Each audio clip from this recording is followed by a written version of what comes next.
Halo, assalamualaikum warahmatullahi wabarakatuh. Halo Sobat Wawasan, ketemu lagi dengan kita di channel Wawasan TV. Nah, kali ini kita akan berada di episode Jalan-Jalan Wow, yaitu kami segenap kru Wawasan TV akan jalan-jalan religion, jalan-jalan rohani. Kita akan mengunjungi makom-makom para cendekiawan-cendekiawan Islam yang terkenal sampai saat ini, yang memiliki sumbangsi yang besar kepada agama Islam, sehingga agama Islam tetap berdaya sampai saat ini.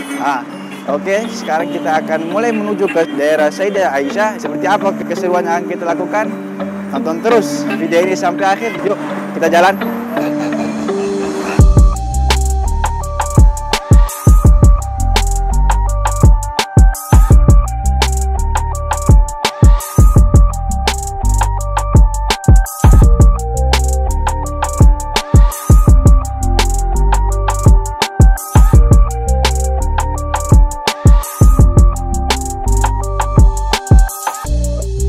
Teman-teman, sekarang kita telah sampai di daerah Sayyidah Aisyah, di mana di sini terletak makam Al-Imam Suyuti radhiyallahu anhu. Nah, seharusnya kita mengikuti jalan depan, cuma dikarenakan ada beberapa kerumunan yang tidak memungkinkan kita untuk mengambil jalan depan, maka kita berjalan mengikuti jalan belakang. Yuk.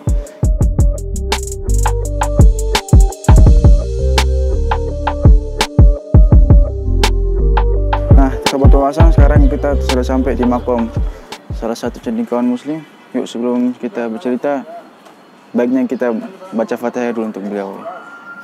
Al-Fatihah.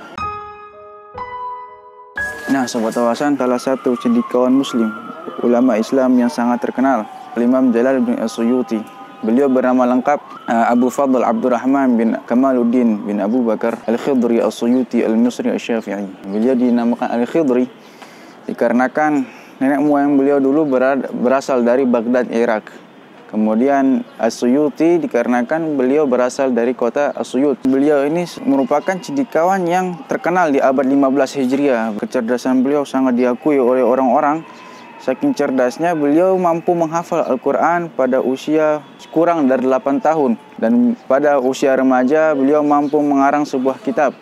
Sedikit cerita, ada kisah unik tentang kejadian kelahirannya beliau. Ketika itu, ibundanya Imam Suyuti sedang mengandung beliau. Kebetulan ayahnya beliau ini hendak mengulang pelajaran, maka beliau meminta tolong kepada ibunya untuk membawakan sebuah kitab dari perpustakaan pribadinya. Nah, ketika ibunda Imam Suyuti mengambil kitab, seketika itu beliau kontraksi. Maka lahirlah Imam Suyuti di antara tumpukan-tumpukan kitab. Maka oleh sebab itu beliau digelari dengan Ibnul Kutub, anak-anak kitab. Imam Jalaluddin As-Suyuti ini pada umur 3 tahun, beliau diajak oleh ayahnya untuk hadir ke majelisnya Ibnu Hajar Al-Asqalani. Nah, dari situ timbullah motivasi untuk menguasai seluruh bidang ilmu. Maka tidak bisa dipungkiri bahwasanya Imam Suyuti ini sangat cerdas, sehingga beliau mampu mengarang kitab di dalam usia muda seperti Syarhul Isti'adah wa Basmalah. Kemudian beliau juga melanjuti karangan kitab guru beliau, kitab Tafsir Jalalain. Dan pula di usia sekitar 20 tahunan beliau diberikan kewenangan untuk memberikan fatwa. Ketika menginjak usia 40 tahun, beliau memutuskan untuk beruzlah, berkhalwat di sebuah daerah di pesisir Sungai Nil. Dan di situ sampai menjelang wafatnya beliau, yaitu pada usia 60 tahun, beliau fokus untuk beribadah kepada Allah Subhanahu wa taala, sembari juga mengarang kitab-kitab. Maka di saat itulah timbul karangan-karangan beliau yang banyak, sehingga ada yang mengatakan jumlah karangan beliau itu berjumlah 300 buah, ada yang mengatakan 600 buah, bahkan ada yang mengatakan sampai 1160 buah kitab yang dikarang oleh beliau. Seperti itulah sedikit kisah tentang Imam Jalaluddin As-Suyuti. Beliau lahir pada tahun 849, meninggal pada tahun 911 Hijriah. Sekarang kita lanjut mengunjungi makom berikutnya, yaitu Imam Waqi' radhiyallahu anhu. Yuk kita jalan.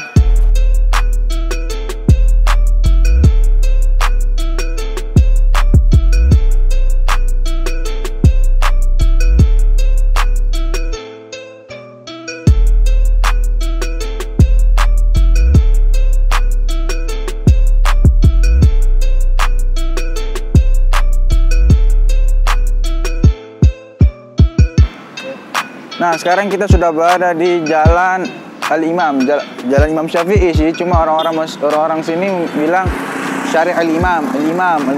Itu maksudnya Jalan Imam Syafi'i. Dia di daerah juga Syafi'i. Nah, Sebuah keunikan dari orang Mesir ketika mereka ingin menamakan sebuah jalan atau ingin menamakan sebuah daerah, mereka memakai nama orang yang terpandang di daerah tersebut. Nah, kebetulan di sini ada sosok yang terpandang yaitu Imam Syafi'i, maka dinamakanlah jalan ini dan daerah ini dengan nama Al-Imam Syafi'i radhiyallahu anhu.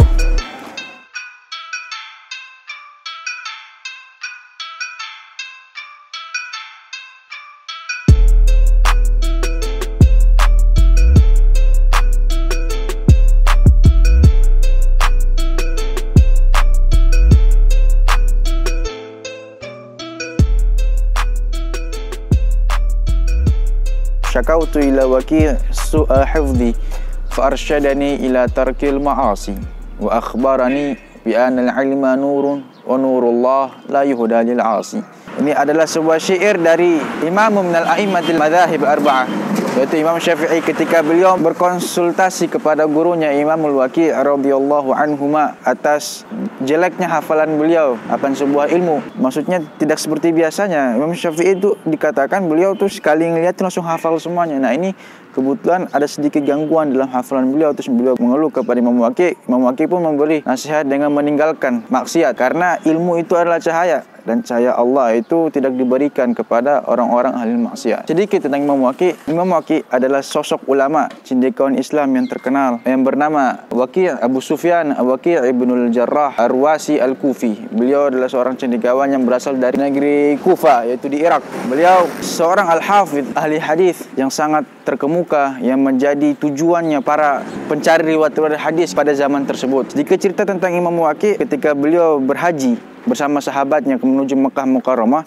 Di situ orang-orang Mekah pun mengatakan, wah ini seorang imam hafidh yang legend datang nih, sayang bagi kita kok gak mengambil beberapa riwayat dari beliau. Maka mereka pun meminta Imam Waki' untuk memberikan beberapa riwayat pada mereka. Maka beliau pun menyetujui. Di saat-saat beliau memberikan riwayat, beliau meriwayatkan sebuah hadis munqati'. Nah, apa itu hadis munqati'? Hadis munqati' itu adalah sebuah hadis yang sanad rawinya terputus pada tabi'in, yaitu seorang setelah sahabat. Nah, maka kalau hadis munqati' ini tidak bisa kita jadikan hujah. Nah, beliau meriwayatkan sebuah hadis munqati' yang isinya itu mengatakan bahwasanya baginda Nabi Muhammad SAW ketika beliau wafat, jasad beliau itu sempat didiamkan sehari semalam sehingga perutnya membuncit dan tangannya itu kayak mengkerut, diibaratkan seakan jasad itu sudah mulai busuk. Nah, beliau nih ingin mengkabarkan kepada masyarakat bahwasanya ini hadis sudah tersebar di kalangan para pelajar, di kalangan para ulama, sehingga bahwasanya ini hadis munqati', bukan hadis yang sahih, jangan dijadikan hujah. Belum selesai beliau ngomong, orang-orang sudah kebawa emosi karena pada zaman dulu itu hubbun Nabi sangat tinggi. Sehingga orang-orang udah kebawa emosi, mereka pun mengatakan, wah,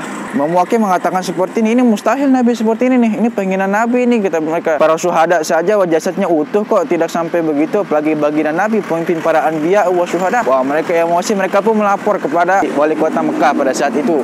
Wali kota pun memerintahkan untuk menangkap Imam Waki', memenjarakan serta dipenggal kepalanya. Warga udah terkebawa emosi, itu sahabatnya pun bilang kepada Imam Waki', yuk kita ngobrol ke Imam Sufyan untuk supaya beliau bisa bernegosiasi dengan wali kota untuk mengurungkan niat membunuh Imam Waki', karena Imam Waki' ini seorang hafiz, seorang ulama terpandang, tidak mungkin dong beliau membenci Nabi. Imam Sufyan pun pergi ke wali kota itu bernegosiasi beliau, wahai wali kota, lepaskanlah Waki'. Karena sungguh beliau tidak mungkin benci Nabi. Beliau itu seorang ahli hadis, seorang hafidh. Beliau itu hanya ingin mengabarkan kepada masyarakat bahwasanya ada hadis munqati' yang sudah tersebar di kalangan para ulama, para pelajar, sehingga untuk kita ini tahu bahwa ini hadis munqati' tidak bisa kita jadikan hujah. Beliau hanya ingin mengkabarkan seperti itu, bukan berarti beliau benci. Wali kota pun masih bersikeras, tidak bisa. Imam Waki' harus dibunuh. Ini penghina Nabi, gak ada toleransi untuk menghina Nabi. Terus Imam Sufyan bilang, oke, ketahuilah wahai wali kota bahwasanya Waki', ayahnya Imam Waki' ini adalah bendaharanya Harun Ar-Rasyid, khalifah pada saat itu.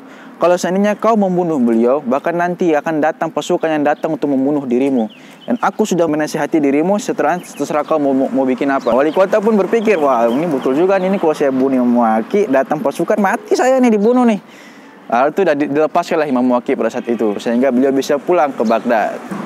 Imam Waki' radhiyallahu anhu, beliau lahir pada tahun 129 Hijriah yang disepakati. Memang ada beberapa khilaf tentang beliau lahir pada tahun berapa. Ada yang mengatakan pada tahun 190 Hijriah, ada yang bilang 129 Hijriah. Cuman yang muttafaq alaih, para ahli sejarawan bersepakat bahwasanya beliau itu lahir pada tahun 129 Hijriah, meninggal pada Yaumul Asyura tahun 197 Hijriah. Ini yang disepakati oleh para ahli sejarawan. Nah, di samping kita ini ada makam Imam Waqi' radhiyallahu anhu, guru daripada Imam Syafi'i. Walaupun ada yang mengatakan bahwasanya beliau itu dikuburkan di sebuah daerah yang bernama daerah Fid, sebuah kawasan daerah Arab Saudi. Ya, ada khilaf lah.